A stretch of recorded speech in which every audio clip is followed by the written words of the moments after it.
Welcome to Give a Heck. I am your host, Dwight Heck, and for much of my life, lived my life in quiet desperation, wondering how I was going to pay the bills, take vacations, save for retirement, and one day wondering if I would get off the hamster wheel of life and have purpose.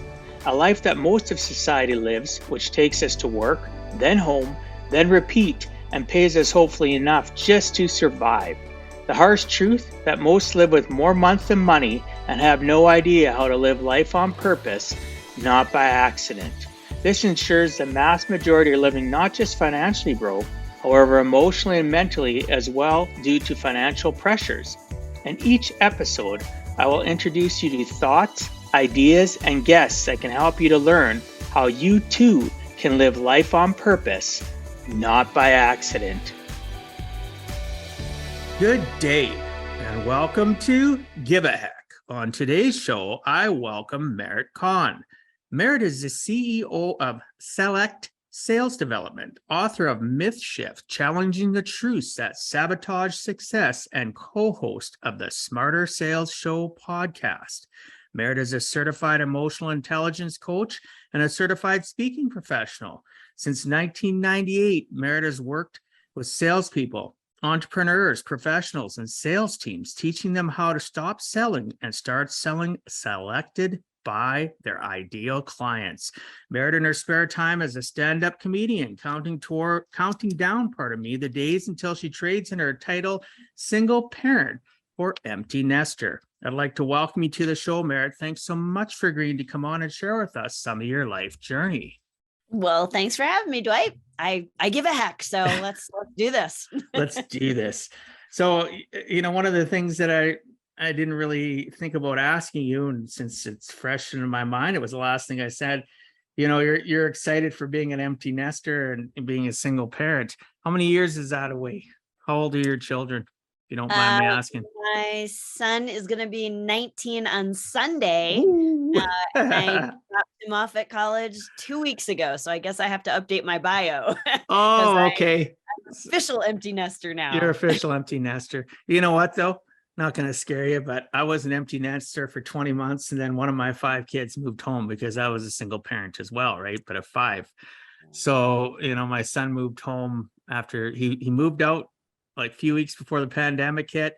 And then he moved back this past November because he got laid off from work. And so I was an empty nester, the dog and I, for 20 months because I guess, am I really an empty nester if I have a dog?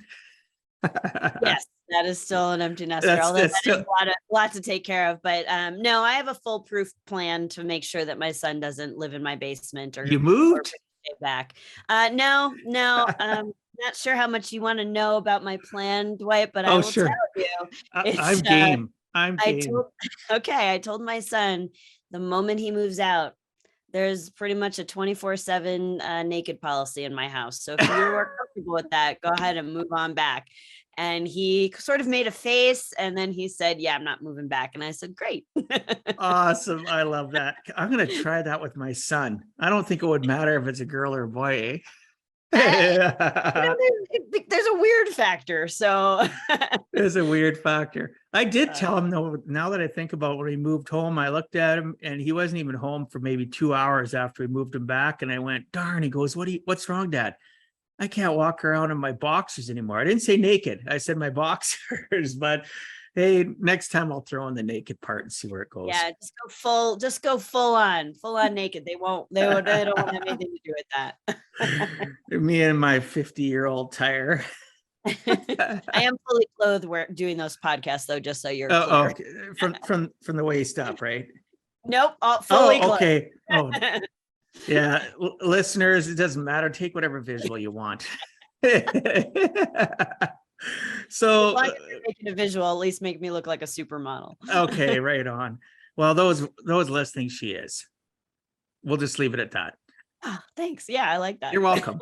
So now that we've got all the tension relieved and we're all relaxed, well, let's go on to the first thing I wanted to discuss. So, Merritt, for 20 plus years, you've worked with salespeople, entrepreneurs, professionals, and business leaders who are frustrated because of failed offer, sales goals, always in catch-up mode, no time to be innovative. Meanwhile, profits are shrinking and employees are physically and emotionally spent. Merritt, why do so many professionals suffer the same challenges regardless of the industries they are in? Well, let me ask you this. How do you feel when people try to sell you something? Do you like it, or are you kind of like, here we go? I don't know. Everything kind of puckers up. There you go. Is that an answer? Yep, that's a great answer. That I think that's it in a nutshell. We all have the same reaction. None of us really want to be pushy, aggressive, salesy, when so if you feel like you're in a role, you're an entrepreneur and you've got to sell to get business, it's not good enough to be good at what you do. You have to be great at getting business. And if you feel like you're being pushy or salesy or aggressive, it doesn't feel good. And so, nobody really tucks their kid in at night and says, gosh, I hope you grow up to be a salesperson. Like, it doesn't go like that. So I think a lot of people feel like it's a necessary evil. And if that's really what you feel about the business growth aspect of your business, you're going to be out of business. And I think, when I work with clients, before I teach you what to say in a selling situation so that you can get to the heart of the issue that your prospects and clients really need help with, the first thing we really need to make sure is, you've got a good mindset. It's strong, it's supportive, it is going to help you reach your aggressive goals in your business. And I think that's one of the most important and one of the most overlooked things in the sales industry. Yeah, it's you encapsulated it well, because at the end of the day, if you're fearing the sale, you're not able to be innovative. How can you be if you're always worried about how you're going to present the sale, or if you presented it, how are you going to close it? How are you going to think about the next, what's around the corner, and how to develop and continue to grow? So it is really all tied together. And I don't think people realize that sales is really the de facto standard of any success for a company, even if it's internal, right? Yeah. There's, Oh yeah, we absolutely. sell ourselves every day. Exactly. And if you're focused on, what am I going to say and how am I going to present, and, like, what question should I ask? If you're thinking like that, you're in the wrong frame of mind. You got to, it's like when you're playing a sport. Do you play a sport, Dwight? What do Yes. you play? What's your sport? I used to play, I just quit actually, golf. I used to golf a lot. That for me is a sport, but physically demanding. So unfortunately, ageism is kicked in. So All right. I mean, I was counting on you going with hockey because okay, well, I haven't played hockey since I was a kid, but I used to. all right.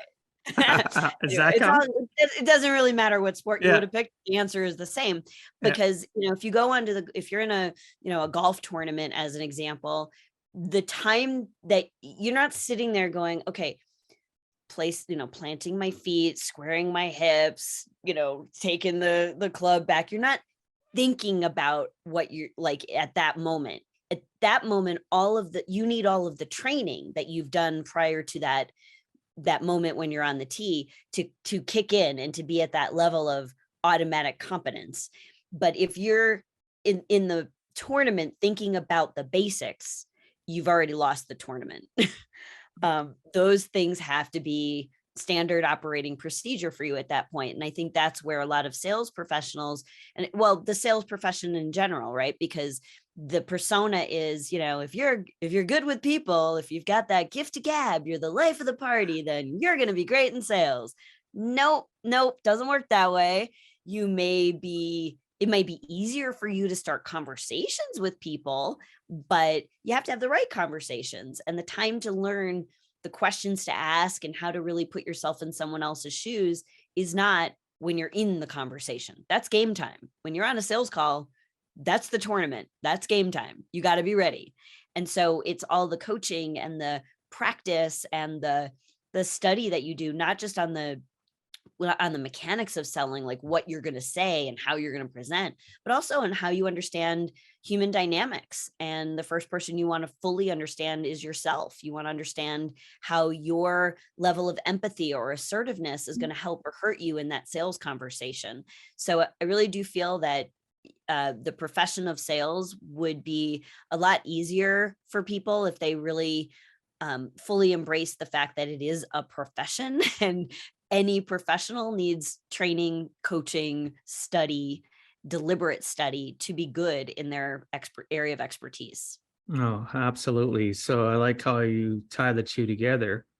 A golfer, hockey, whatever, they're constantly practicing so that they literally don't have to think. It's muscle memory. It just happens.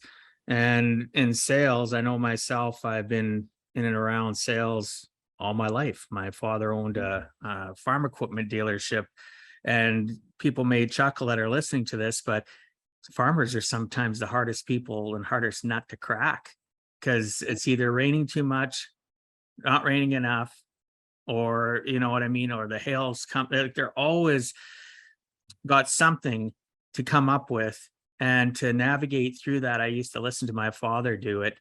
And over the years, as a little kid, I'd noticed little differences and changes and ask him as I got older, and he'd realize what would be more effective. So he was perfecting his golf game or his sales game. He was getting better and better to a point where it was like breathing. So people listening, you can, if you're in sales or thinking of getting in sales, or even if you have to sell yourself to get a promotion, or you have to sell yourself to, let's say you're a supervisor of people, a manager, you got to sell yourself every single day to them that you're a confident individual, that you know what you're talking about so that they will follow you, that you're able to lead them.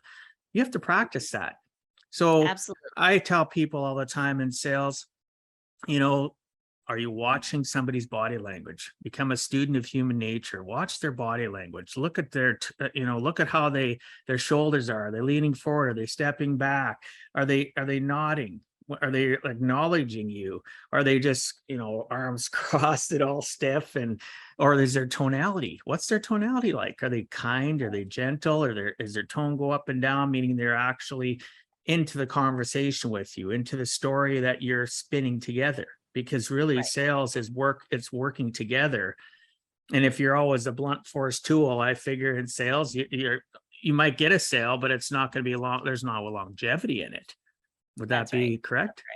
Yeah, I think everything that I agree with everything you said in there. I do think though that, it's one thing to say, uh, you know, to just be present in a conversation and, and to understand and be able to read somebody's body language. But I do think that one of the things I wished I would have learned maybe earlier in my career, one of the things that I think, some of my clients really appreciate just about the way that I coach is that it's very much about learning how you are wired. So let me give you a couple of examples. Um, First of all, one of the very early pieces of information, like advice that I got young in my sales career was learn everything you can about other people.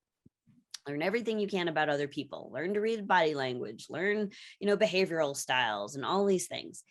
And that was great, super helpful. The missing piece of that advice was that I hadn't turned the tables to, I hadn't turned around, look in the mirror to say, I actually need to learn most about me.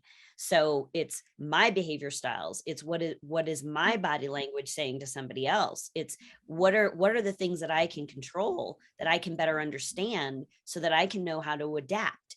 And I think, I've been through a lot of training and development. I've taught NLP and, well, not all NLP, but, some of the basics and DISC and some of the different things. And, it's one thing to learn behavioral styles so that you can quickly determine whether somebody is going to be more detail oriented or bottom line or analytical or story. But if you're not aware of your own style, then you are going to build that presentation based on your style with very little regard for the other types of buying styles there are out there. So I think the best advice is learn everything you can about yourself and then you'll understand where some of that language is going to just emanate from naturally. So here's example number one. I can remember I was going, this was early before I had a sales and sales management training, coaching, consulting business, which I opened in 1998. So I'm going to take you back to 1991 or two for this story. And I had been, my first job out of college was selling radio advertising for a small suburban radio station. And in those days, commercial time was like $16 an hour. It was like nothing, right? Because we were this little tiny station. And so it's really hard to make money. You were 100% commission. And the goal was to work at a big downtown Chicago radio station where, commercials were like $600 a minute. And now you can make some decent money. So I figured after about 6 months selling suburban radio, I was ready for the big time. So I go for this interview, and the guy interviewing me says, well, Merritt, it looks like you only have 6 months of experience, and we're really looking for somebody who has 9 months of experience. And I looked him dead in the eye and I said, if you can tell me what I'm going to learn in the next 3 months, I'll go back and learn it. Otherwise, just give me the job. And he was like, you're hired. Now, confidence wins. Confidence led the day. And it was my mindset that gave me the language. It's not like I practiced role-playing interviews and knew exactly, well, when he says this, I'm going to say that. When someone says your price is too high, you're going to use this objection. When someone says I'm not interested, you're going to respond with this. Like, there's a lot of that in sales training, to like handle stalls and objections and all the other things. But what's going to help the words come out of your mouth is what is your mindset? Is it supporting you being effective in that selling situation, or is it sabotaging you before you get started? If you had if my mindset was, yeah, he's kind of right, like I really do only have 6 months of experience, then I would have said something like, okay, thanks so much for your time. I'll check back with you.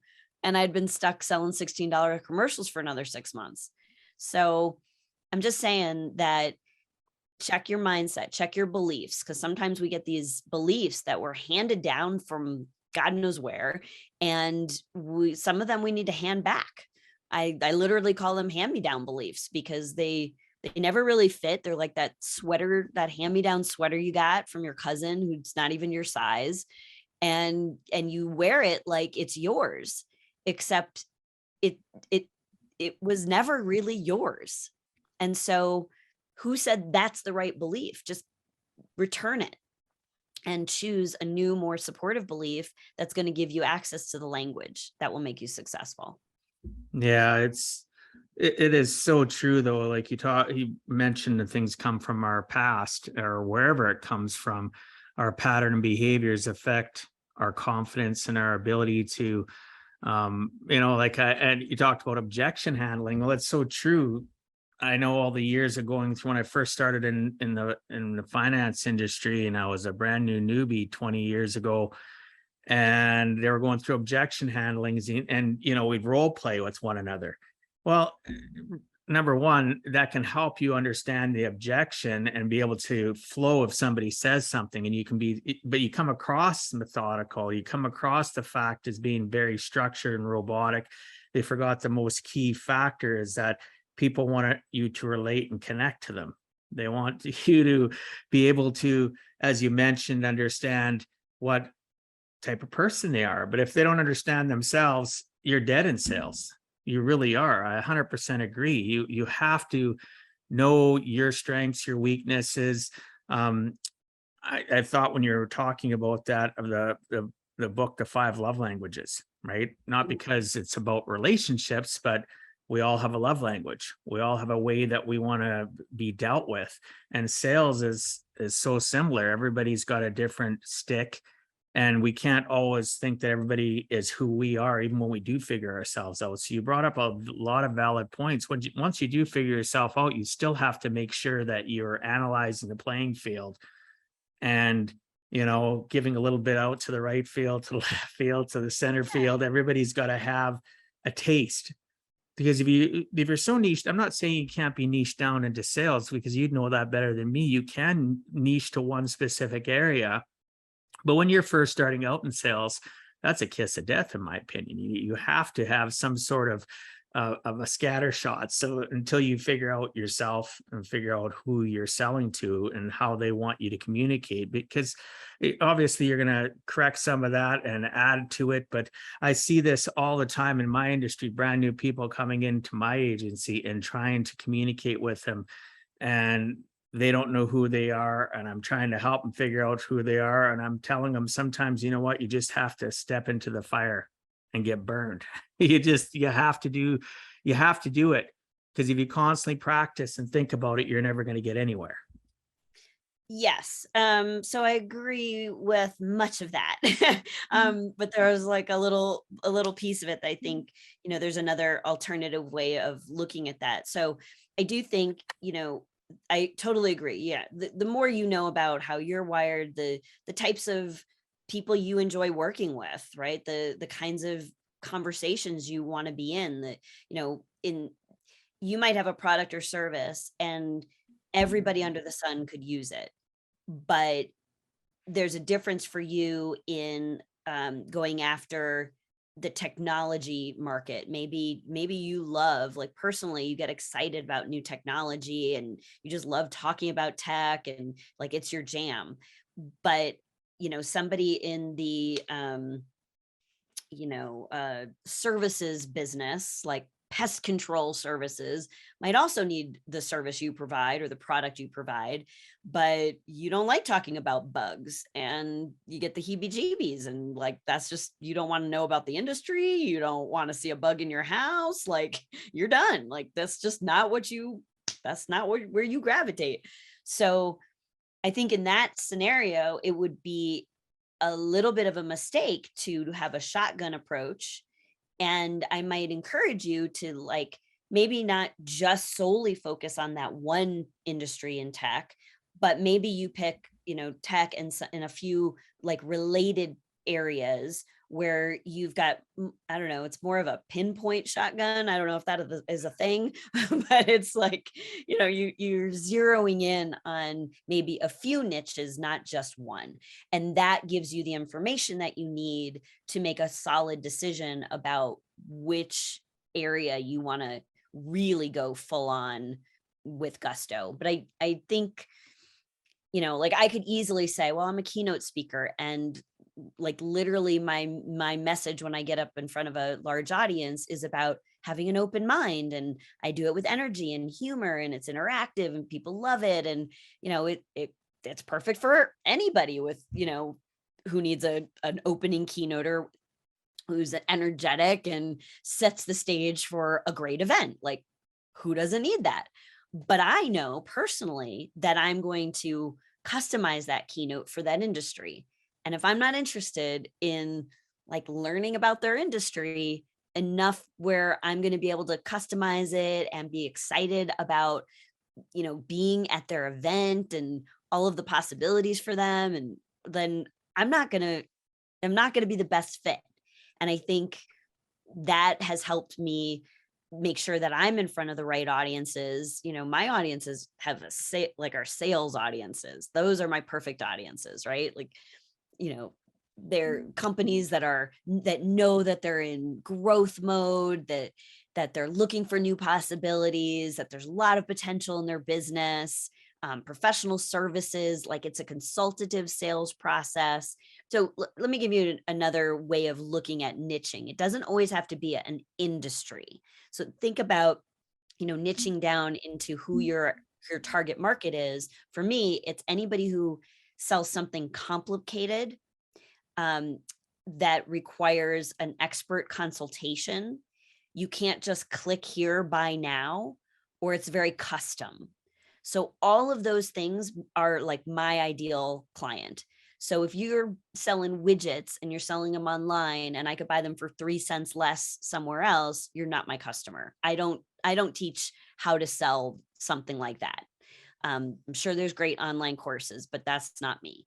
But if you sell, like I have a large manufacturing distribution company in Illinois that I've been working with for a number of years, and they sell very complex, very custom, high end, very expensive um, machinery and parts.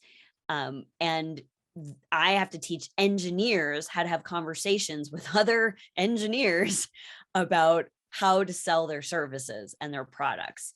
And that's like a perfect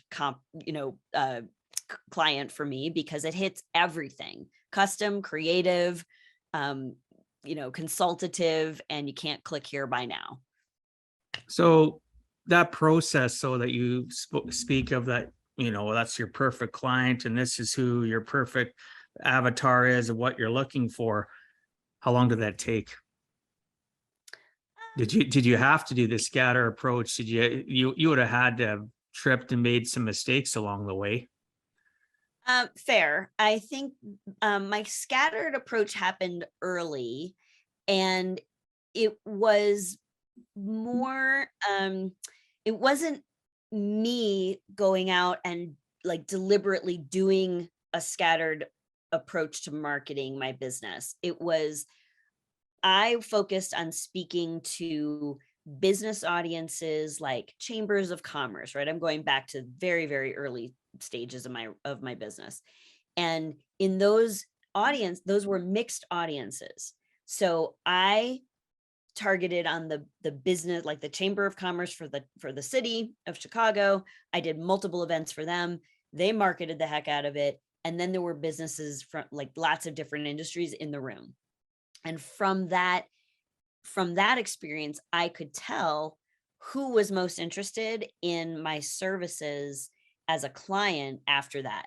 And those were always professional services, custom solutions, creative, consultative. Like that pattern emerged very early. So then it just became a matter of, and it's changed a little bit over the years. Like for some reason, I was huge with like a really I had a lot of manufacturing companies, and I don't have any engineering background, not an engineering bone in my body.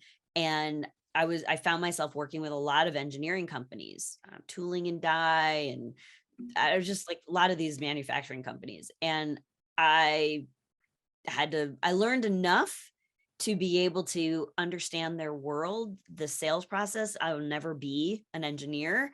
And that wasn't the goal, but I could help them. Okay. Then there was a period of time where most of my clientele was in the professional services realm. And so sometimes it's just, I let the marketplace a little bit dictate where I'm needed, but ultimately those 4 C's are always part of the mix. And I know if one of those isn't really prevalent, I'm not going to be a good fit. It also has to be something that I'm like somewhat interested in spending my time understanding. Like there was a time where I was like, you know what? Why aren't I doing more business with spas? Spas are good. I like spending time in spas. And so next thing I know, I like put that thought out there, and then I started doing a little deliberate research, and I found out about the Spa Industry Association events, and I started targeting them, and I spoke for them. And then I had some clients hire me for consulting projects in spas, and I'm like, this is the greatest gig ever. And yeah, so it's gone through iterations over the course of my more than 20 years in business.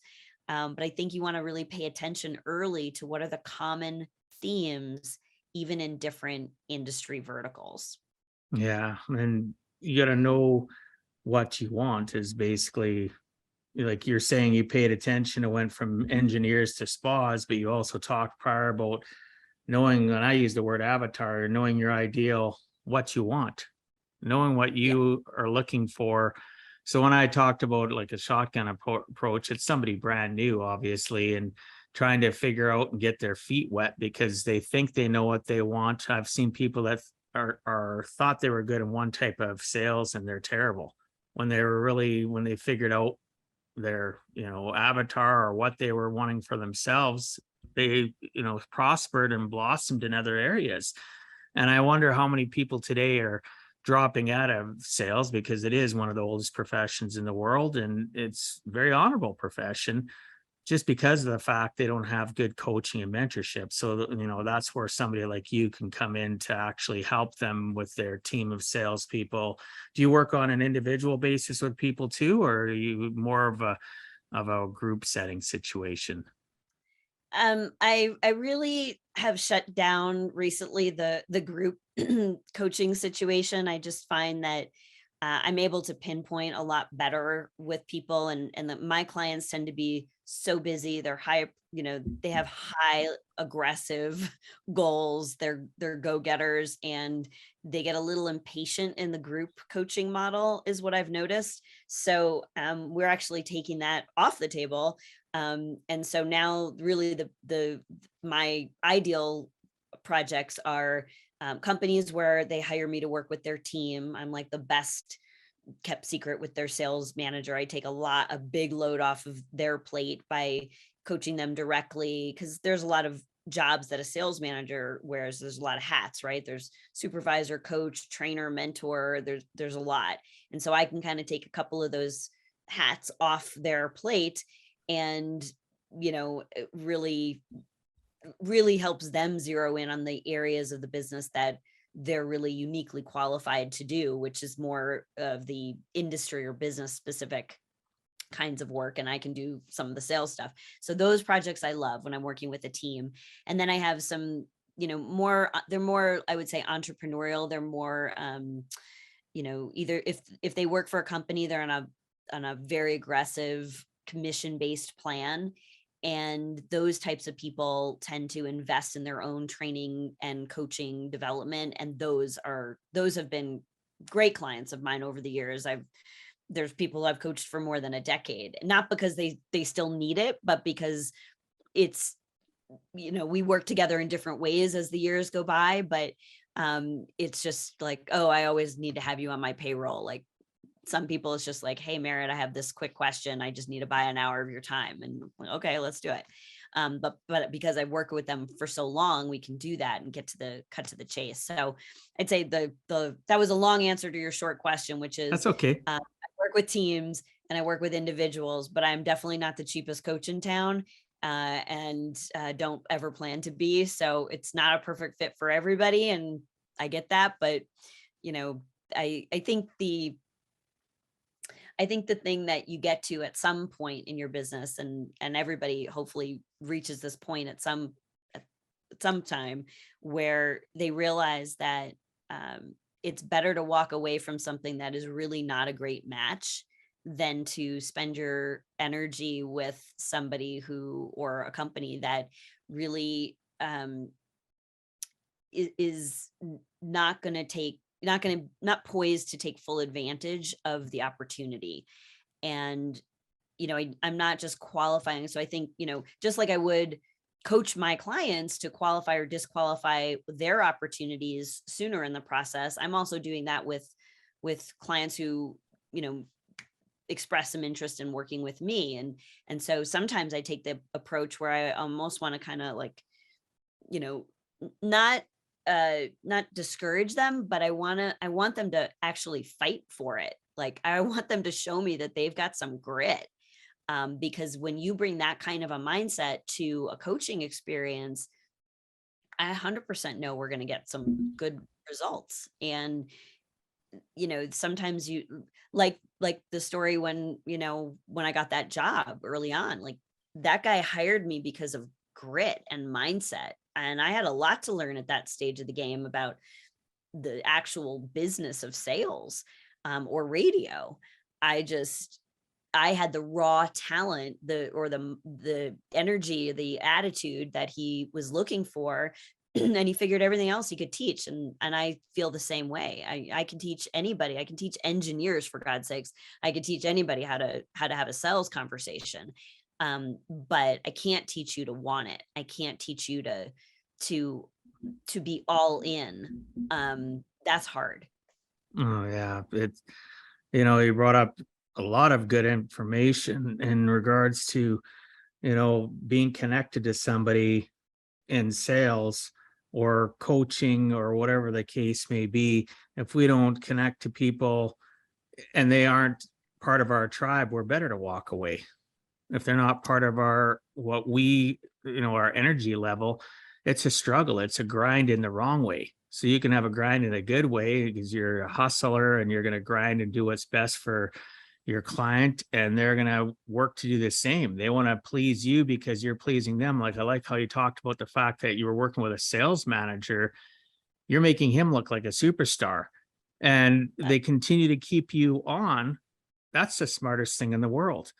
I find, dealing with businesses, being a serial entrepreneur for 30 years, I've been dealing with businesses, 20 of the last years in finance. And the ones that think they arrive are the ones that slowly wither away and die when they don't think they need help, that they don't need that, lifeline, that free phone call or whatever, not necessarily free, but you know what I mean, where they can actually get some information to help them because they get stagnant in their mind process. I've seen it happen with businesses in my own country. I've seen it with very wealthy people too.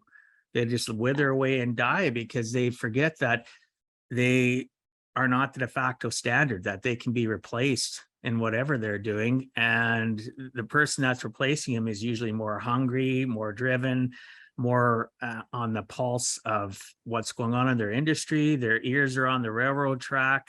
I've seen it time and time again. So I liked you bringing that up, that people still want you around, whether they're hiring you an hour of your time. They've been around for a decade. Why? Because they're not so proud to think that they know it all. They can literally let down their defenses and say, hey, Merritt, I have this question for you and I'm willing to pony up for it.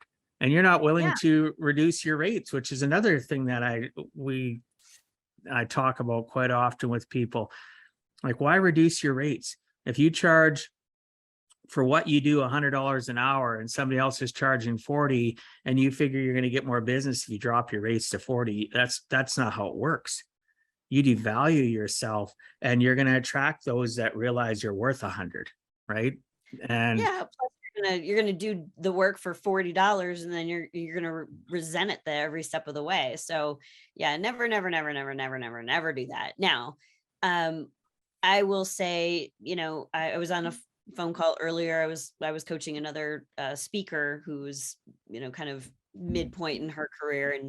And she was asking some of my advice on pricing and things like that. And I think that, or one of the things that she liked to do was she's an industry where there's just not a lot of money in that industry for inviting speakers in and things like that. And I said, look, you can always, offer a pro bono program, but don't lower your fee. Either they bring the fee that you are asking for, or you decide whether or not that's going to be your one pro bono event a quarter or a year or a month or whatever is comfortable for you. But I'd rather give something away. Like, I've spoken as pro bono for nonprofits that are aligned with something that's very important to me. And I feel like that's just a gift I can give back, and a way that I can help an organization that's important to me raise money. Rather than me writing a check, if I can speak in an event and you can sell tickets and generate $20,000 because I was there speaking at your event, that makes me feel good. And I want those things on my calendar as much as I want the paid work. So, well, maybe not as much. So I want my paid work, but I need my paid work to be paid at the rates that I am worth in the marketplace, that I've proven to be, valued in the marketplace. Not because I say this is my number, but because the marketplace has said, yeah, totally worth this number. And, that I think is important. I think, you can still be a charitable person. You can still give away your expertise, but don't give away things to, like, I'm not going to give away, I'm not going to do a pro bono event for Apple, or, Of Amazon. course not. Of course. Yeah. Right? Like that 100, doesn't make 100. sense. No, Yeah. you gotta, you gotta do what's comfortable for you. And, kudos to you for wanting to help out different organizations on a pro bono basis. But bottom line, nobody should ever be made to feel bad for charging a certain fee. And, we'll leave it on the fact that, and go on to the next conversation in regards to the how many people want a discount. That happens all the time. Well, we don't have a lot of money. This is all we can afford.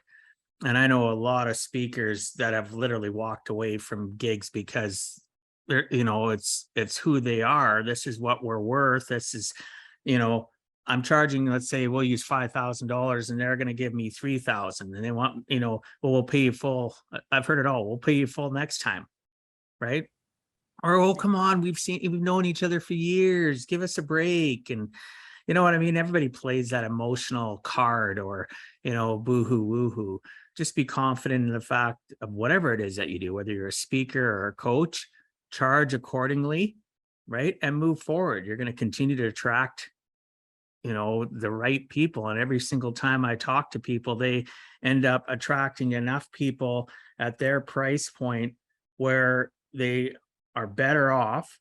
They're continuing to attract more people like that than discounting themselves, because then once you discount, it gets out there. Even if that person says, oh, I'll never tell anybody, they do. Well, Right. the thing about discounting your fee is it just makes you, first of all, it makes the prospect think, oh, I'm so glad I asked because they were going to charge me more than it's worth.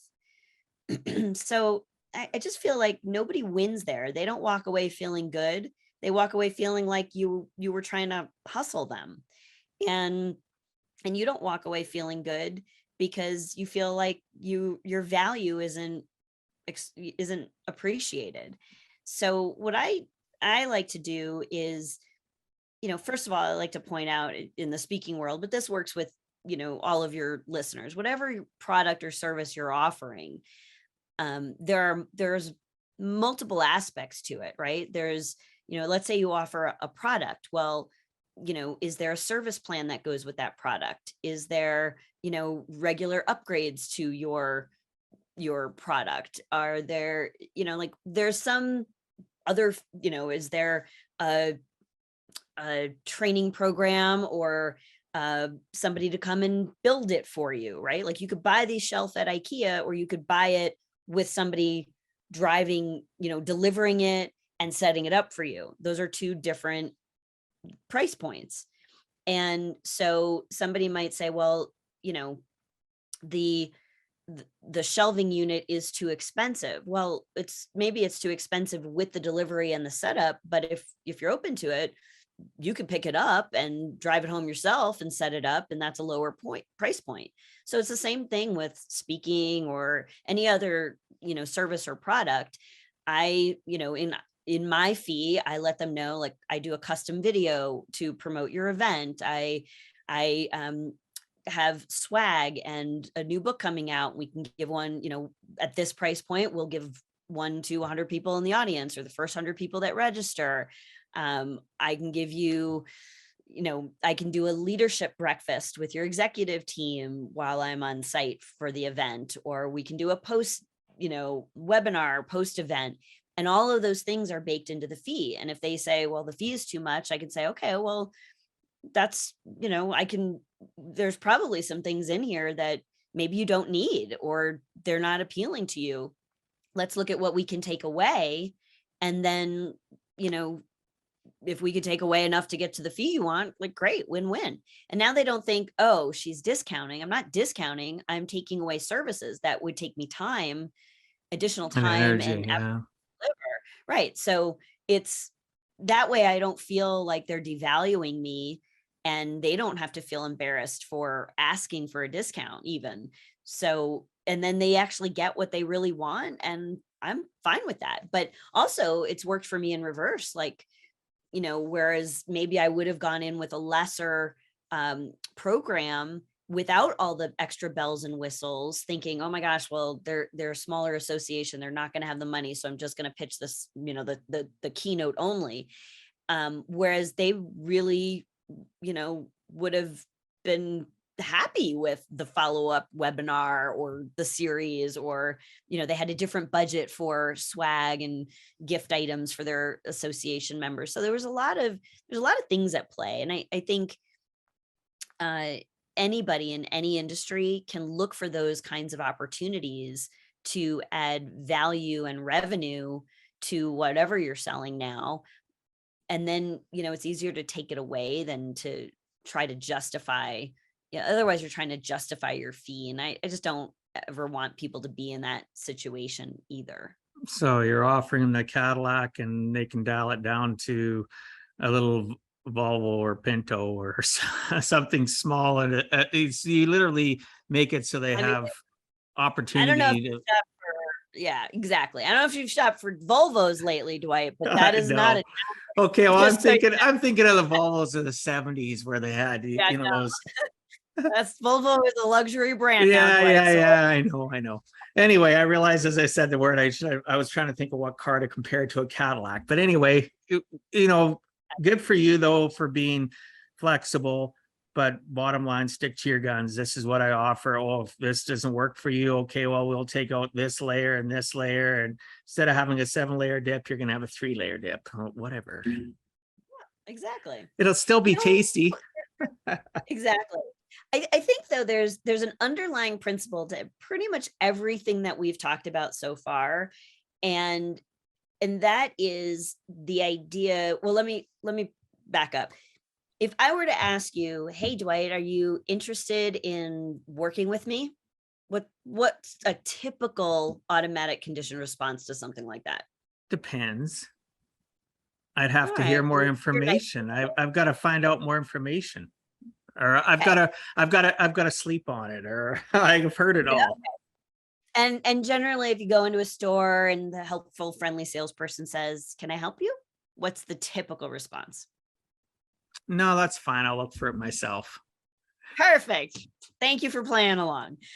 So we have to get away from trying to think about sales or marketing as finding the people who are interested. It's very easy for me to be uninterested in what you offer and still be a nice person at the end of the day. But there was a study done out of Pepperdine University a number of years ago. They asked people if they considered themselves to be open-minded, and 95% of respondents self-reported, yes, I am open-minded. The next question asked them, do you think you're more open-minded than the average person? And 95% of respondents said, yes, I am more open-minded than the average person. Now, I don't know about how they teach math in Canada, Dwight, but down here, 95% of us can't be better than the average. I'm guessing it's the same for you. Pretty much. Yeah. So the math doesn't work, but here's the psychology of it. We don't want to be seen as a closed-minded person. So now, instead of asking somebody, hey, are you interested in learning about all the things I do? Which is easy to say no to. You just shift that to, hey, would you be open to having a conversation about some of the services and the ways that I work with people that are in your situation? That's a little harder to say no to. Would you agree? No, absolutely. Yeah. So because I'm fundamentally tapping into that universal desire to be seen as somebody who's open to ideas, possibilities, solutions, conversations, I want to use that language. So for those of you who are watching on YouTube, there's a pillow in my background. It's on all of my Zoom meetings, and it simply says, are you open to?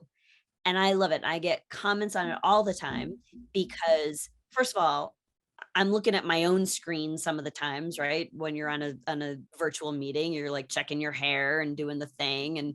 And so in my own screen all day long, I reminds me to stay open to other people. It reminds me to be open to their ideas and to be open to new possibilities that they're bringing to me. But it also reminds them to be open to what I have to say, to be open to my coaching, to be open to different ways that we might work together, things like that. And I think that's, I have actually a whole store we're launching on the "Are you open to" with swag. Like, I want it on my coffee mug, I want it on my t-shirt, I want it on my water bottle. Like, I want to be reminded all day long to be open-minded. And I think when we think about that, there's two people in a sales conversation that need to come approach that conversation with an attitude of open. First person obviously is ourselves. We need to be open. Sometimes salespeople, like, we know exactly what we want to sell them, right? We got this new coaching program or this new thing, and we're excited, and this is the thing that we want to sell. So we go in forcing our agenda. And when we do that, we're not really listening to what's best for that prospect in that moment in time and what's appropriate for them to buy or not. And so we have to be open to not being attached to what we want to sell and being open to asking the questions that are going to lead them to the right solution. So that's the first person who needs to be open, is always us. The second person obviously is your prospect, right? Are they open to hearing your solutions? Because if they're not, you could have the best pitch in the world, the best presentation, the most polished stuff, the best products and services, but it does not matter. They will not hear it. If they're not open to new possibilities, new solutions, new answers, it doesn't matter. You're talking to a brick wall.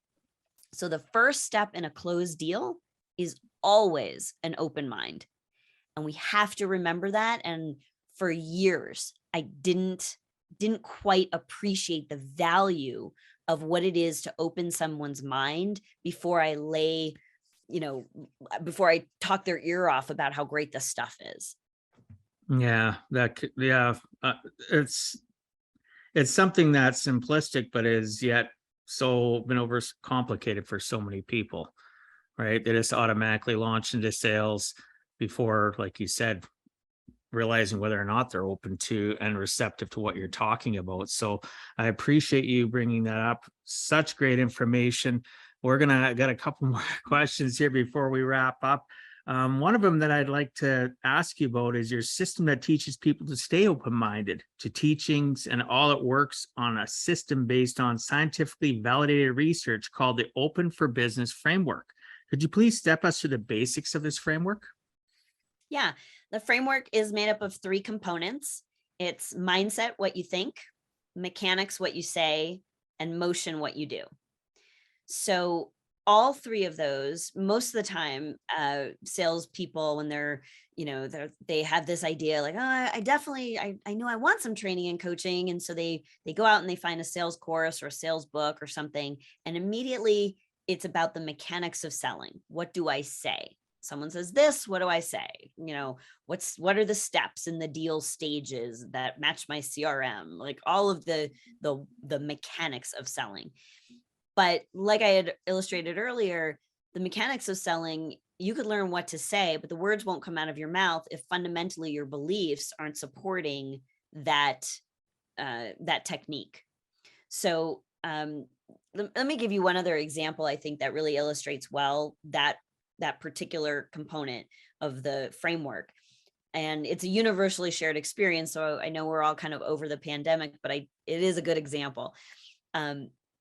A lot of salespeople were, and clients of mine had called me at that stage, and they were just like, I don't even know what I'm supposed to be doing. Like, I don't know what to say. Like, yeah, I know. And I've never been through a pandemic either. So it's not like I was like, well, the last time I was in a global pandemic, this is what worked for me. Like, none of us had that.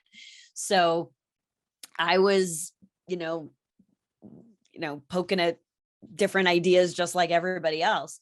What I recognized quickly, though, because I'd had a lot of people asking me, and I had done emotional intelligence assessments on a number of my clients. So I kind of had a good picture of how different people who were wired differently approach that same experience.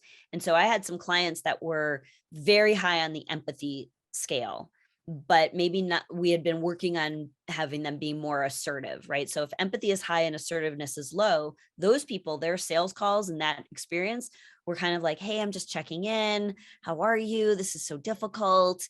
If you need anything, I'm here for you. And then they'd hang up the phone, and they felt great. Like, oh, I did such a good thing today. except that they had solutions that could have probably helped them in that situation, but they weren't assertive in saying that. Then I had clients that were completely wired the opposite, right? Super assertive, very little empathy for others.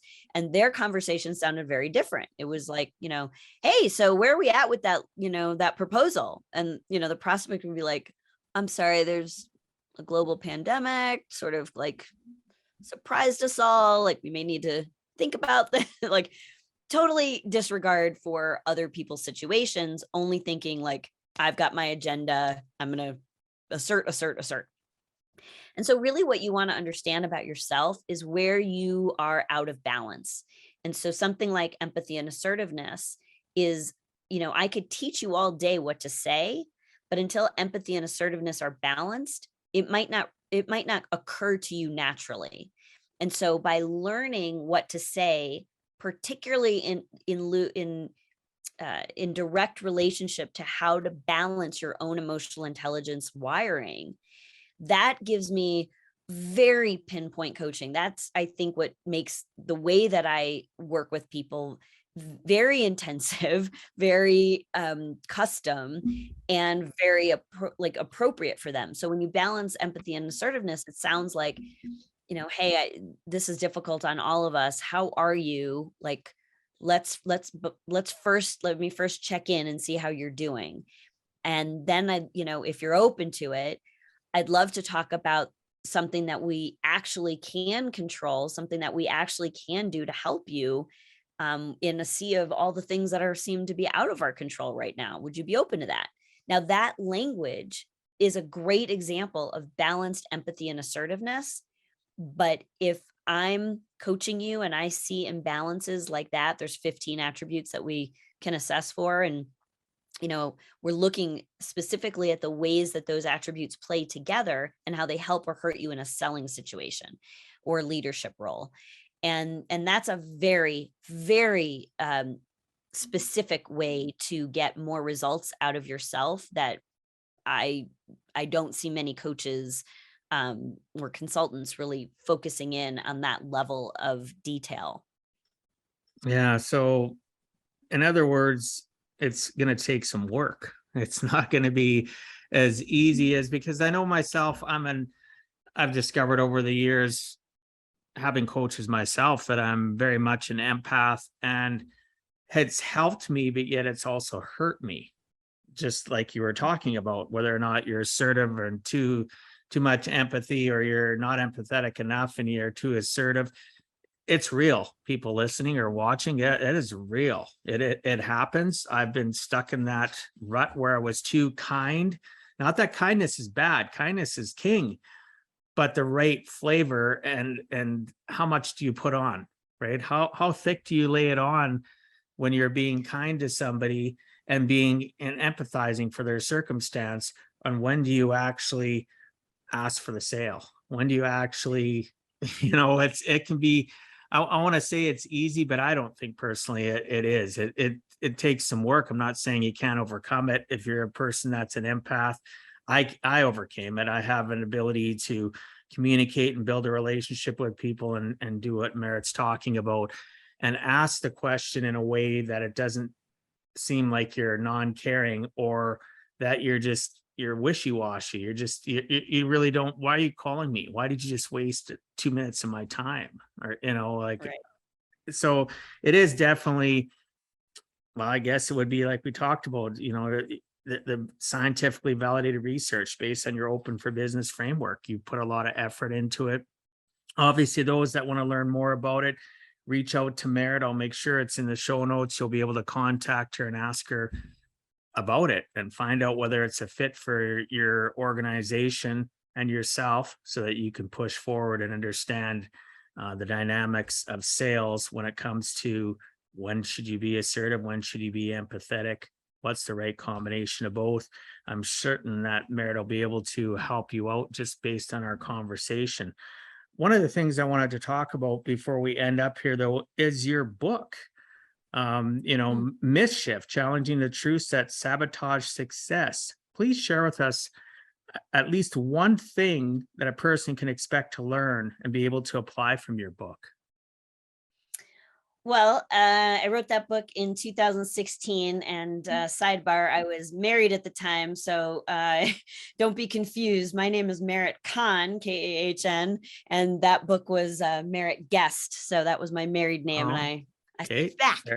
Fair enough. In fact, one of the things that I talk about in the book is uh, an idea that I call redeciding. So, in the book, you learn about some of the myths that we've been told in business, and how I pick it apart and find the aspect of it that really doesn't help serve you, particularly in a sales or leadership role. And so one of the myths is, set a goal and stick to it no matter what. The stick to it goal, the stick to it myth, rather. And I think that's terrible advice, because things change, right? At the beginning of 2020, my stick to it goal was, okay, I'm going full on in the keynoting. I'm going to get out there. I'm going to do, 80 keynotes a year and da da da. And that would have been a really big mistake to stick to that by March of 2020. So the concept that I introduce in the book is called redeciding. It's very distinct. It's not changing your mind. It's allowing the new information that's come into your experience to inform you whether or not sticking to that goal is the right decision, or if it's important for you to redecide based on the information that you have. And that is a very difficult thing for leaders and, gung ho driven people to do, because sometimes it lands on them like, oh, I didn't make the right decision. I don't want to appear wishy washy, all of this. So once I started training my clients that redeciding is a very powerful place to be, and it's what good, strong leaders do, they could reframe that. So that's just one of the examples in the book. And my new book that'll be coming out by the end of 2022 is really going to be called, the working title is, Are You Open To? And that'll have lots of information about the Open for Business framework that we touched on today, and some great information and stories and examples of what you can do to make sure that you bring an open mind to a business situation or a personal, and that you have the strategies and the tools to open other people up to hear your ideas and your solutions and your offers. So I'm super excited about that. And yeah. And, if I may, if people wanted to learn a little bit more about Sure. that Open for Business framework, or you are interested, maybe you heard something for yourself around the emotional intelligence piece that we were talking about, specifically as it relates to leaders or sales professionals. There's a Let's Talk button on my website everywhere. And I would just encourage you to click it and book some time on my calendar and let's have a conversation. The other thing is, there's a free SWOT analysis. So I didn't invent that. Strengths, weaknesses, opportunities, and threats. So as it specifically relates to business development, go ahead and take that free SWOT analysis. And unlike boilerplate general responses, me and my team review all of the content that we get from somebody who's submitted their SWOT report, their SWOT analysis, and we do pinpoint coaching. So you'll get an actual video from me or someone on my team where we'll really say, like, based on your like a video response, like, based on your answer, Dwight, this is, what I would focus on, and this is how this is going to help you or hurt you or something like that. So it's a really unique offer. It's free. And yeah, you should take me up on it. Right on. So Well, .com/podcast. we'll jump forward to the last couple of questions, where one of them is how can people reach you, and you can share that information. So your website is merrittcon.com, I believe it Yeah, is. that's the hub. So Yeah. from there, you can get to our the SELLect sales website. You can get to our training website, but go to merrittcon.com, MERITKAHN.com/podcast. If you put that in there, that will take you to a page where there's a bunch of free resources that I share with all the podcast interviews that I do. There's a way to get on my calendar and book an appointment. There's the way to do the SWOT analysis. There's a link to a program that we offer about the top 10 things that you need to have in place to jumpstart your sales, whether you are just starting out or you are a sales veteran, but you're kind of noticing things may be stagnant and you want to like a little tune-up reset. It's a great course for that. So lots of resources on that page. Right on. We'll make sure that goes into the show notes. If you're a new listener, you can find that at giveaheck.com. You can go into the podcast portal. You will see Merritt's smiling face, and below there you'll see links in order to access her easily, so that you can continue your growth, your knowledge of what you've started learning some today. You don't want to sit back and just wonder, when you can actually just go and click and go and find out more and look at doing this SWOT opportunity. That sounds fantastic, especially if somebody's going to get back to you and help you, understand where you need to be at and where you need to grow. And it's open for everybody. As Merritt mentioned, it could be somebody that's, you're stuck. It could be somebody brand new that you guys can reach out as well in order to start your journey on the sales process. Obviously it all takes the willing. So you have to be willing to put yourself out there and realize that Merritt doesn't bite. At least I don't think she bites hard. You just, right? I don't have to worry about it. We're virtual. I don't think you can bite my arm if I put it out, but anyway. So one thing I wanted to finish this up with that I ask everybody, pardon me, Merritt, if you had to give our listeners one last closing message, what would you tell them in regards to giving a heck and never giving up? I would say that I think I would just go back to, an open mind opens doors. And you just don't know what's possible if you do know when with a closed mind, nothing is possible. Think closed mind, closed doors.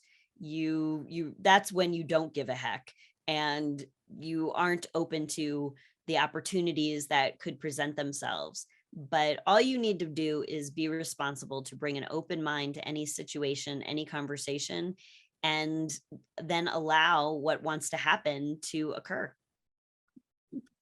100%. And I don't know why it popped into my mind, because we've been talking about, are you open to it, and having that open mind. People that are listening, if your parents have young children, have an open mind to what they're saying, right? I don't know why that popped into my mind. It starts as young as when you're dealing with other individuals, other people, or communicating with children. I look at it all the time, that old saying, children are better to be seen than heard. Well, guess what? Being a single parent of 5 kids, my kids had a lot of things that were very valuable and very inquisitive. And as I developed that open mind thought process that Merritt talks about, I became a better parent. But it also helped me become a better person in my finance business. It helped me become a better person in my extended family, with friends, because I became something that we all are lacking. And Merritt can maybe add to this. Most people are terrible listeners. Yeah, and again, I think that, being a terrible listener, so being like active listening is the mechanics of something that you can learn to do that. But if your mindset is not one that is open, exactly, then whatever you learn about active listening, you're not going to execute on. So I really do believe that, to be a better parent, to be a better leader, to be a better salesperson, it really starts with being open to what's around us. Yeah. And not being the person that's waiting to speak next. Right. So we can be, like you said, being an active listener and getting good at being a good listener. You still have to be somebody that's open-minded. If you can have the combination of the both, you're unstoppable with what you want to achieve. Now you just have to put in the actions in order to achieve it. And as you mentioned earlier too, put down goals. If they have to change, they have to change. You should always reevaluate your goals anyway. When I goal set with my clients, this is your goals. They don't have to be in cement. They don't have to be in concrete. We can adjust them according to how they start, the process of what you're going to do to try to achieve this goal. Maybe something happens in your life and you have to, steer a little bit away, right? You don't want to go into the rocky shore. And, so yes, be a good listener, open-minded, and listen more than you ever talk, right? And listen to what people are saying. One of the things that really frustrates me is when I'm communicating with somebody and they're not truly listening to me. And I know by whether or not they can respond to what I've been saying, or they're just like, all of a sudden they're puking all over me. They're giving me their response. I know they've been waiting the whole time just to do what they were doing. And it would have been just easier if they had done that, right? Than to spend all that time. I guarantee you've had lots of character building conversations, especially doing this for 20 some years in your industry, where people are just not listening or hearing you. Yep, you can pick them out right away. And it's frustrating, fundamentally, we just all want to be heard. And that's really why, in a sales role in particular, or as a leader, when you provide somebody an opportunity, when you bring an open mind and open heart to a conversation, you're really providing the best service you can, whether or not they ever work for you or follow you as a leader or buy your services or products. You've done them a good service by giving them the experience of being heard. And if you're not open, you can't provide that for someone else. And that's the start of beautiful relationships, business and otherwise. Absolutely. We need to, everybody needs to know that they have self-worth and that they're important. And that starts by just listening to them intently. And, back to what we talked about earlier, and I'll end on that. For me, it's still about how we present ourselves, the tonality we use, the body language, even on a phone. Like you go back to all the way back to Carnegie's book, How to Win Friends and Influence People. And I know you referenced that on your website. We need to realize that even when you answer the phone, if you smile, even before you answer it, it will reflect through that phone call conversation. It changes your energy level. So I feel personally, we all have a responsibility to continually work on ourselves so that we can serve and help others be the best version of themselves. Because if indirectly, I work with Merritt and she's smiling all the time when we communicate, and she's very happy and can't wait to see me again. I can't wait to see her again. We're more productive when we think about, even if we don't talk, just thinking about one another, it can change your energy level. So surround yourself with good people that are willing to grow and change always. And that's what I look for. And that's why Merritt's on my show. I mean, you got to surround yourself with people who give a heck is really what it is. Yeah.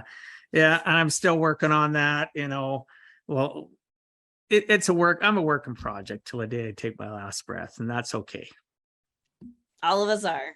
So thanks for being on, Merritt. I really appreciate you. This has been a fantastic conversation. It's, like you said, there was a general theme. Hopefully the listeners, do us a favor, rank and review this episode so that it can get out and be heard by more people. So thanks so much for being on Give a Heck, Merritt. I appreciate your time and sharing some of your experiences so that others too can learn it is never too late to give a heck.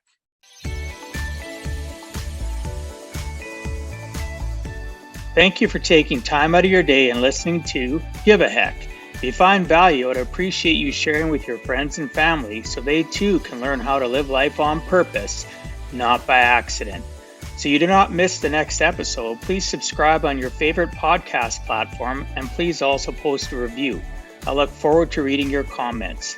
This has been Dwight Heck. If you want to check out other podcast episodes, or today's show notes, please check out my website, giveaheck.com. And until next time, together let us all strive to give a heck.